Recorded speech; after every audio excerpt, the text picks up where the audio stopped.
Today, we will be talking about the meaning of architecture through Koolhaas's theories and philosophies.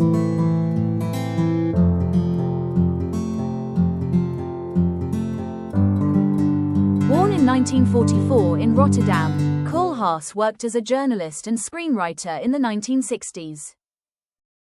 In 1967, when traveling to Moscow, Koolhaas was exposed to constructivist Soviet architecture and was greatly influenced by the work of Ivan Leonidov. Though most of Leonidov's buildings would never be realized, his house of industry and its studies of the user's role in architecture greatly inspired Koolhaas. Koolhaas praised the house of industry not for its visual design or spatial quality but for its inscribed functions to spaces.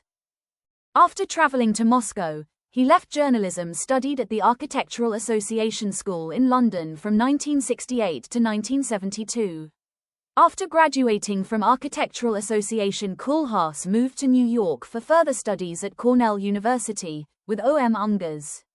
Then 1975, Koolhaas founded Office for Metropolitan Architecture, with Alia and Zoe Zengelis and Madelon Vriesendorp.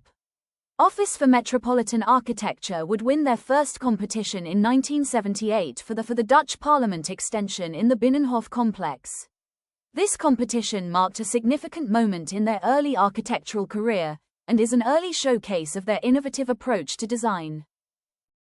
The jury that awarded Koolhaas the Pritzker Prize described him as an architect whose ideas about buildings and urban planning made him one of the most discussed contemporary architects in the world even before any of his design projects came to fruition.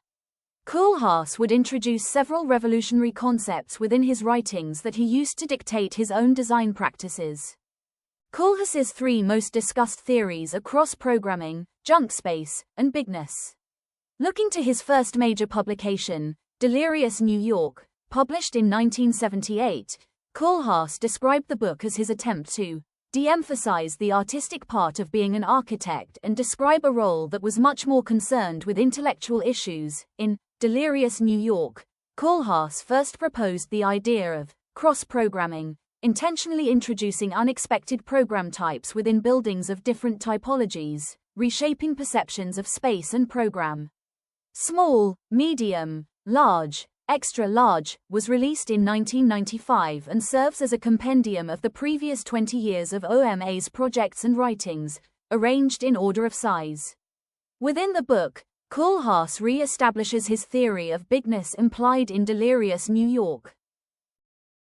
Koolhaas's 5 theorems of bigness are: beyond a certain critical mass, a building becomes a big building. Such a mass can no longer be controlled by a single architectural gesture, or even by any combination of architectural gestures. This impossibility triggers the autonomy of its parts, but that is not the same as fragmentation. The parts remain committed to the whole. The elevator, with its potential to establish mechanical rather than architectural connections and its family of related inventions, render null and void the classical repertoire of architecture. Issues of composition, scale, proportion and detail are now moot.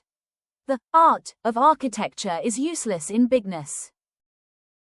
The distance between core and envelope increases to the point where the facade can no longer reveal what happens inside. The humanist expectation of honesty is doomed. Through size alone, such buildings enter an amoral domain, beyond good or bad. Their impact is independent of their quality. Together, all these breaks, with scale, with architectural composition, with tradition, with transparency, with ethics, imply the final, most radical break. Bigness is no longer part of any urban tissue. It exists. At most, it coexists. Its subtext is fuck context. In his 2008 book, Junkspace, Koolhaas defines Junkspace as the remains after modernism has run its course, a space that is so accommodating, the end result is unaccommodating. Sterile, expandable and continuous are Koolhaas's chosen qualities for Junkspace. Koolhaas's theories are focused on defining the urban environment as a space in and of itself that incorporates bigness and should attempt to avoid Junkspace. These theories lay the groundwork for one of his most significant built works, the Seattle Central Library. Proposed in 1999, the Seattle Central Library was the third iteration of the Central Library. In the 20th century, the Seattle Library functioned as the centerpiece of Seattle's large and successful but traditional library system. Proposed, at the height of the dot-com bubble and in the very heart of the city housed Microsoft when 90% computers worldwide ran Windows. Built in an established era of deconstructivist masterpieces, Zaha Hadid completed her first building, the Vitra Fire Station, and Yokohama Ferry Terminal by Foreign Office architects, and Frank Gehry's Guggenheim Museum had all been built in the last 5 years. Koolhaas saw the need to advance the concept of the library from a book loan facility to a community center and a library for the digital age. OMA stated in their proposal, "Our ambition is to redefine and reinvent the library as an institution no longer exclusively dedicated to the book, but as an information store, where all media, new and old, are presented under a regime of new equalities.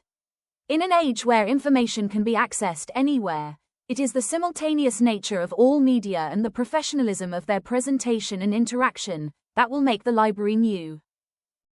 OMA began the programming of the library by defining the existing programs and media. By combining like with like, they identified 5 platforms of programmatic clusters that are architecturally defined and equipped for dedicated roles. With each platform being unique in purpose, they are also unique in size, density and visibility. These programmatic clusters took the form of a vertical, hierarchical graph that would become the basis of the library's design. In this graph, the programs are layered from the ground up as parking, staff assembly, books, and headquarters on top. The in-between spaces are designed to simulate market trading floors, where librarians inform and stimulate, where the interface between the different platforms is organized. Quotes from OMA's proposal. These spaces separating the programs are kids, living room, mixing chamber, and the reading room. These 5 clusters are folded onto each other and the 4 unstable spaces fall in between. For the final result of the spatial organization, each of the programs are shifted on their X, Y for an optimal view of nearby natural spaces. Movement through the library is choreographed. Bright, color-coded escalators cut through the building, creating a visual circulation systems that can be used as shortcuts between zones. Ramped floors guide visitors through the book stacks, inviting exploration and mixing. This library not only encourages reading but also sightseeing.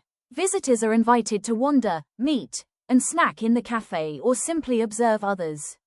In this sense, it transforms the library into a civic space, not just a functional one.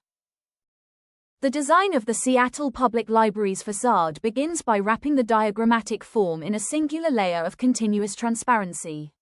This transparent, wrapped facade outlines elevated platforms of program spaces on the exterior while fostering a dynamic network of interconnected spaces and displaying the folded platforms.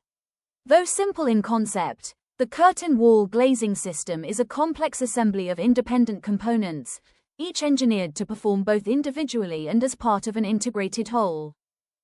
While escalators and infrastructure often create leftover placeless zones, the Seattle Public Library can be seen as a deliberate resistance to this fate of Junkspace. While filled with the same infrastructures that typically define Junkspace, escalators, elevators, HVAC systems, glass and steel cladding, Koolhaas re-scripts these elements as enablers of civic life. The bright color-coded escalators don't hide circulation but dramatize it, making movement itself part of the public experience. This library transcends the traditional expectations, not only a quiet space for study but a civic, cultural and social hub for the city. It demonstrates Koolhaas's belief that architecture must go beyond just physical, static form.